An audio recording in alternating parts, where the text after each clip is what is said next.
আপনি শ্রীলঙ্কাকে ধন্যবাদ জানাবেন নাকি স্যালুট জানাবেন সেটা আসলে এখন আপনার উপরেই নির্ভর করে, কেননা এই শ্রীলঙ্কাই আসলে বাংলাদেশকে সেমিফাইনালে নিয়ে গিয়েছে। সেক্ষেত্রে আফগানিস্তানকে তারা উড়িয়ে দিয়ে বাংলাদেশকে সাথে নিয়ে পরবর্তী রাউন্ড সেমিফাইনালে খেলবে দুই দল। শ্রীলঙ্কার এই উদযাপন কলম্বো থেকে ঢাকা পর্যন্ত পৌঁছে গিয়েছে মুহূর্তেই।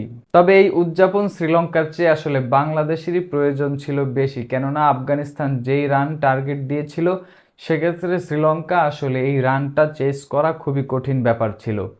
তবে আরও একবার ধন্যবাদ জানানো দরকার কুশল মেন্ডিসকে, কেননা 52 বলে 74 রানের ইনিংস মাত্র 10টি চারের মাধ্যমে সেক্ষেত্রে বাংলাদেশের সেনাপতি হয়েই দাঁড়িয়েছিলেন আজকে ক্রিজে আফগানিস্তানের বোলারদের বিপক্ষে। একটি ছক্কা নেই তার এই ইনিংসের মধ্যে। কি কম্প্যাক্ট একটা ইনিংস, একটা টি-20 ম্যাচ কিভাবে মাত্র 10টা চার মেরে বের করে নিয়ে আসা যায় তা আসলে এই কুশল মেন্ডিস ছাড়া আর কেউ এই মুহূর্তে আসলে করতে পারবে কিনা সেটাই সন্দেহ। তবে এক মেন্ডিজের শুরু আর এক মেন্ডিজের ফিনিশিংয়ে, দুই মেন্ডিজের মিশেলে বাংলাদেশ চলে গেল সুপার ফোরে। সেক্ষেত্রে বাংলাদেশ ক্রিকেট বোর্ডের যে হোটেল খরচ সেটা এই মুহূর্তে বেঁচে গিয়েছে, কেননা আফগানিস্তানের ম্যাচের পরে বাংলাদেশ টিম আসলে যদি কনফার্ম থাকতো যে আমরা আসলে সুপার ফোরে যেতে পারবো না, বাংলাদেশ ঢাকায় চলে আসতো। সেক্ষেত্রে বাংলাদেশ ক্রিকেট বোর্ডের যে খরচটা আফগানিস্তান এবং বাংলাদেশের ম্যাচ শেষ হওয়ার পর থেকে সেটা আসলে এখন সার্থক, কেননা বাংলাদেশ এখন সুপার ফোরে খেলবে। কেননা আফগানিস্তান এবং শ্রীলঙ্কার ম্যাচে শ্রীলঙ্কা যদি পরাজিত হতো, কেননা আফগানিস্তান যেই রানের টার্গেটটা দিয়েছে সেক্ষেত্রে আফগানিস্তান যদি জয়লাভ করতো সেক্ষেত্রে বাংলাদেশের আসলে সুপার ফোরে যাওয়া হতো না, যেই ম্যাচের পরিস্থিতিটা ছিল।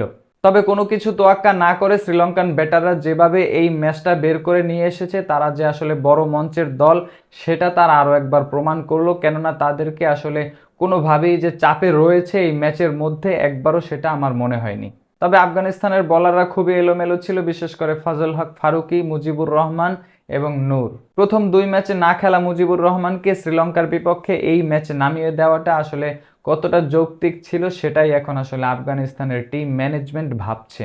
কেননা রানিং প্লেয়ার গজনফারকে আসলে এই ম্যাচে বসিয়ে দেওয়া হয়েছে, সেক্ষেত্রে গজনফার বাংলাদেশের বিপক্ষে খুব একটা সুবিধা করতে পারেনি, সেজন্যই হয়তোবা তারা আসলে এই সিদ্ধান্তটা নিয়েছিল। তবে এখন আর এই ম্যাচ নিয়ে কোনো কথা নয়, এই ম্যাচের বাকি সব হিসেব নিকেশ অন্য কোনো ভিডিওতে আলোচনা করা যাবে। সেক্ষেত্রে বাংলাদেশের জন্য এখন উদযাপনের সময়। এশিয়া কাপের সেমিফাইনালে বাংলাদেশ ইন্ডিয়ার বিপক্ষে খেলবে। তবে টাইগারকে যেভাবে লায়ন রক্ষা করেছে সেক্ষেত্রে লায়ন যে বনের রাজা সেটা আসলে তারা এখন প্রমাণ করেই দিল।